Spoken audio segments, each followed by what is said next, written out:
आप सभी को जय मसीह की। प्रभु यीशु मसीह के नाम में एक बार मैं फिर आप लोगों के सामने हूँ और छोटी सी एक 5 मिनट की एक बात कहना चाहता हूँ आपसे कि ये जो लॉकडाउन के पीरियड चल रहा है, इस समय ज़्यादातर हम समय अपने परिवार के संग व्यतीत कर रहे हैं, लेकिन हम लोगों को कोशिश करनी चाहिए कि हम प्रभु की नज़दीकी में भी आएँ, उसकी आराधना भी करें, क्योंकि एक यही तरीका है कि हम इस बीमारी से पूरी दुनिया को बचा सकते हैं। पूरे वर्ल्ड में आप जानते हैं एक एक अच्छे बड़े विकसित देश इस बीमारी का सामना नहीं कर पा रहे हैं, उन्होंने घुटने टेक दिए हैं। क्यों ना हम अभी से तैयारी कर लें अपने लिए, अपने जीवनों को बचाएं, अपनी आत्माओं को बचाएं। हम लोग हर कोई, गवर्नमेंट भी और पब्लिक भी सैनिटाइज़र यूज़ कर रही है अपने हाथ साफ़ करने के लिए। तो सैनिटाइज़र से हम अपने हाथ तो साफ़ कर ले रहे हैं, लेकिन अपनी आत्मा को हम कैसे साफ़ कर रहे हैं? आत्मा के लिए कौन सा सैनिटाइज़र है? कैसे हम उसको साफ़ कर सकते हैं? अपने दिलों को कैसे साफ़ कर सकते हैं?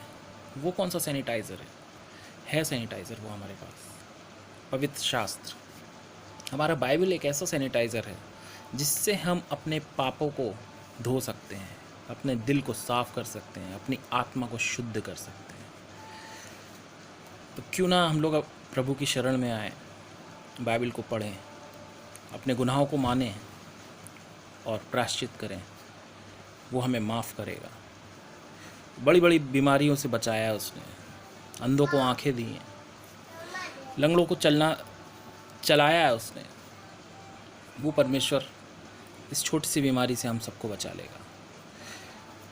बाइबल में लिखा है, उत्पत्ति 6 अध्याय और उसके 7वें पद में प्रभु ने लिखा है उसमें कि मैं पृथ्वी पर से समस्त मानव जाति को ख़त्म करने पर, वो हमसे नाराज़ है। आप अगर उत्पत्ति का 6 अध्याय और उसकी 7वीं वर्ष पढ़ेंगे तो उसमें दिया है कि खुदा ने ऐसा बोला है, परमेश्वर ने, कि मैं सबको ख़त्म करने पर हूँ। लेकिन इसी अध्याय के 18th वर्ष में अगर आप पढ़ते हैं तो वो कहता है सिर्फ तुझे और तेरे परिवार को मैं बचाऊंगा, मैं सुरक्षित रखूंगा। किसे? जो उस पर विश्वास करता है। एक शख्स उस ज़माने में ऐसा था जो उसकी बातों को मानता था, उसका विश्वास करता था। लोग उसके मजाक बनाते थे, अरे ये तो परमेश्वर से बात करता है, परमेश्वर से दुआ करता है। लोग मजाक बनाते थे, लेकिन वो कहता था नहीं, मेरा परमेश्वर जो मुझसे कहेगा वो मैं करूँगा। परमेश्वर ने उसके पूरे परिवार को बचाया। बहुत बड़ा जल सैलाब आया था उस ज़माने में, परमेश्वर ने उसके परिवार को सुरक्षित रखा। ऐसे ही खुदावंद हमें भी सुरक्षित रखेगा, हमारा परमेश्वर हमें भी सुरक्षित रखेगा अगर हम उसकी बातों को मानेंगे, उसके विश्वासी हो जाएंगे। परमेश्वर आप सबको आशीष दें। एक छोटी सी बात को मैं आप लोगों से शेयर करना चाहता था। क्यों ना आज के दौर में भी हम अपने परमेश्वर की ओर आएँ, वो हमें ज़रूर माफ़ करेगा। उसने बोला है कि जो लोग मेरी ओर आएंगे उनको मैं विश्राम दूंगा। वो हमारे सारे समस्त गुनाहों को माफ़ कर देगा।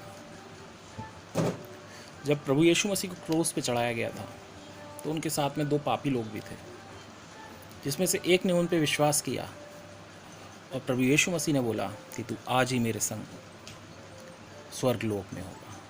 क्योंकि उसने विश्वास किया, उसके गुनाहों को माफ़ किया गया। वो पापी था लेकिन उसके गुनाहों को माफ़ किया गया और वो परमेश्वर के साथ स्वर्ग लोक में उसी दिन पहुंच गया। ऐसे ही खुदा यीशु मसीह हमें भी माफ़ करेगा, हमारे गुनाहों को भी माफ़ करेगा। हम सब उस सैनिटाइज़र से अपने दिलों को, अपनी आत्माओं को साफ़ करें। इस वक्त बहुत ज़रूरत है इस चीज़ की। प्रभु यीशु मसीह में आपको सलाम।